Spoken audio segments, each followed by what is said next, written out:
बिस्मिल्लाहिर्रहमानिर्रहीम अस्सलामु अलैकुम रहमतुल्लाह। ऐवान सदर में सदर आसिफ अली ज़रदारी और जनरल आसिम के दरमियान जो एक मुलाकात हुई है और ये मुलाकात जो है वो चीफ़ जस्टिस याह्या अफरीदी की हलफ बर्दारी के मौके पर हुई है। वहाँ पर दोनों की 1 to 1 भी मीटिंग हुई है और 1 to 1 मीटिंग के अंदर जो मौजूदा इस वक्त करंट सिचुएशन है, मौजूदा जो इस वक्त सूरत हाल है, उसमें बड़ी डिटेल के साथ जायज़ा लिया गया कि मुल्की हालात किस तरफ जा रहे हैं, मामलात किस तरफ जा रहे हैं, चीज़ें किस तरफ जा रही हैं। उसमें 2-3 चीज़ें बड़ी अहम हैं। सबसे पहले तो इस हुकूमत के मुतालिक आसिफ अली ज़रदारी ने 2 टोक अंदाज में बता दिया कि ये जो आप हुकूमत लेकर आए हैं, ये जो हुकूमत बनाई गई है, ये जो शरीफ ख़ानदान के ज़रदारी ख़ानदान की, ये जो आपने जिस तरीके से नून लीग को इक़्तिदार दिया है, ये बात तय है कि ये कारकर्दगी नहीं दिखा सकेंगे। ये बात तय है कि ये परफॉर्मेंस नहीं दिखा सकेंगे। ये अपने लूटमार के चक्कर में आपको भी मरवा देंगे।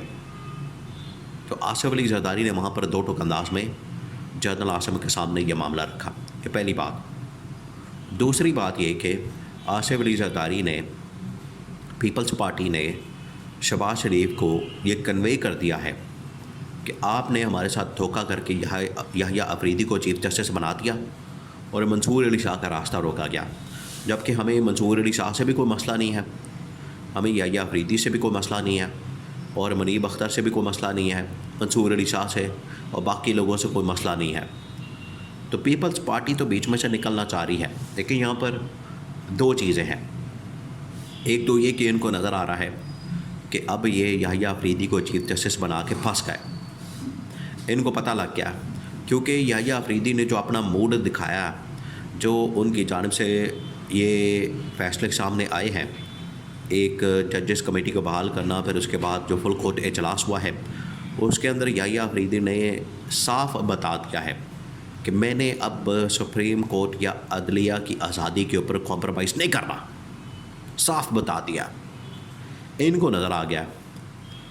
तो ये आसिफ ज़रदारी की जो चंद दिन पहले मुलाकात हुई, उसके बाद भी मुलाकातें हुई हैं। बिलावल भुट्टो तो संडे वाले दिन लाहौर पहुंच गया, शहबाज शरीफ के साथ फिर आके उसने मुलाकात की।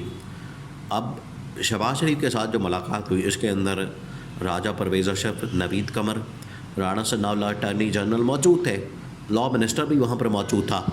तो इससे ये भी मैसेज निकला है, वहाँ पर आईनी तरमीम और कानूनी मामलात के मुतालिक बात की गई है।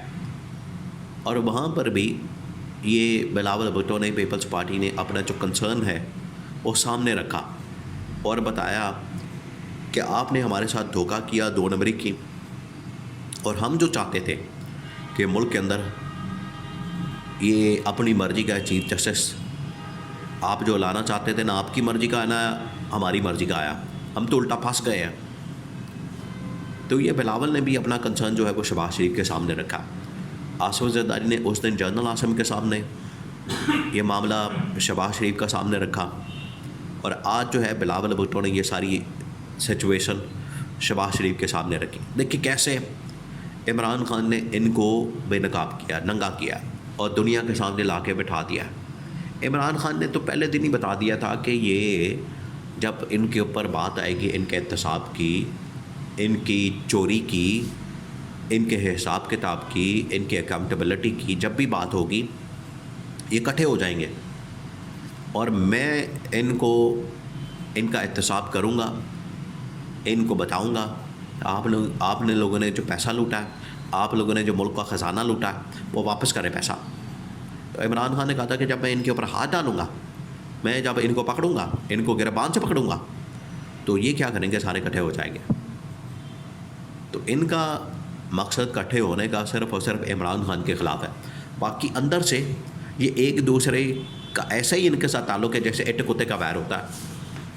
ये एक दूसरे के साथ मुखलिस नहीं है, एक दूसरे के साथ ये चलने को तैयार नहीं है, एक दूसरे के साथ ये बैठना भी नहीं चाहते, जो कि अब चीज़ें खुल कर सामने आना शुरू हो गई हैं।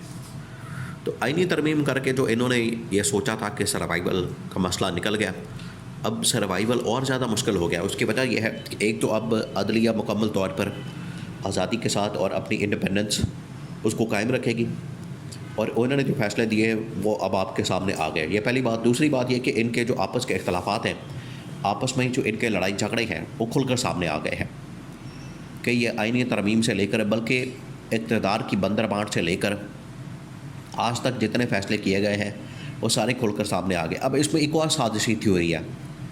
जो आसिफ जरदारी, बिलावल भुट्टो एकदम एक्टिव हो गए और उन्होंने ये शहबाज हुकूमत के ख़िलाफ़ मास खोला, मोर्चा खोला।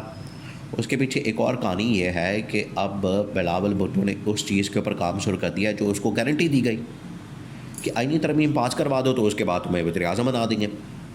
अब 6 महीने साल तो लगेगा चेंज आने में, तब्दीली आने में, क्योंकि टोटल 6 महीने हो गए इस हुकूमत को आए हुए। 6 महीने और निकाल लें तब्दीली का, लेकिन कहीं ना कहीं से तो आगाज़ होना है। आगाज़ फिर ऐसे ही होगा, पहले हल्की फुल्की टुक टक होती है, उसके बाद फिर एकदम से हमला कर दिया जाता है। तो ये आहिस्ता आहिस्ता इन्होंने शहबाज हुकूमत के ऊपर अदम एतमाद करना शुरू कर दिया और शहबाज शरीफ को ये रियलाइजेशन करवाना शुरू कर दिया। शहबाज शरीफ को ये रियलाइज़ करवाना, उसे एहसास करवाना शुरू कर दिया कि तुम्हारी वजह से ना सिर्फ मुल्क बर्बाद हुआ है, तबाह बर्बाद हुआ है, तुम्हारी वजह से सुप्रीम कोर्ट ऑफ पाकिस्तान के अंदर इतना बड़ा क्राइसिस पैदा हुआ, तुम्हारी वजह से आइन और कानून के ऊपर हमला किया गया और मईशत का बड़ा गर्क हुआ। आलमी सतह के ऊपर जो तबाही और बर्बादी देखी, पाकिस्तान आइसोलेशन का शिकार हुआ।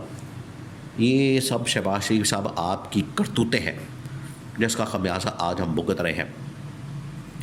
अब ये चाहते हैं कि सिंध के अंदर जो माल पानी बन रहा है ये आ जाए इधर वफाक के अंदर भी, इस्लामाबाद के अंदर भी, और वहाँ पर बैठ के भी लूट मार करें। पीपल्स पार्टी का अगला प्लान ये है, उनके जहन में ये बैठा हुआ है।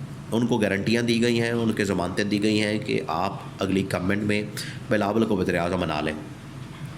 आपके पास ज़्यादा टाइम नहीं है, वरना इमरान खान जिस दिन बाहर आ गया उसको मैंडेट, बल्कि अभी ये जो केस खुल गया तौहीन अदालत का, जिस तरीके से PTI ने वहाँ पर पिटिशन डालती है मखसूस नशिस्तों के फ़ैसले के ऊपर जो अमल दरामद नहीं किया गया, अगर ये अमल दरामद हो गया तो पीपल्स पार्टी भी फारिग हो जाएगी। तो इनको फ़िक्र लग गई है कि अगर याहिया आफरीदी ने एक भी फ़ैसले मामले के ऊपर फ़ैसला दे दिया, मखसूस नशिस्तों का हो जाए, इलेक्शन ऑडिट का हो जाए, 9 मई का हो जाए, 26वीं आईनी तरमीम का हो जाए, कितने खाते खुले हुए, एक के ऊपर भी फ़ैसला आ गया तो हमारा बोरिया बिस्तर गोल हो जाना है, हमारी छुट्टी हो जानी है। ये इसी वजह से अब अपनी अपनी इनको फ़िक्र पड़ गई है कि हम तो अपने आप को निकालें, शहबाज शरीफ घर जाता है उसकी कुर्बानी देनी पड़े तो खैर है।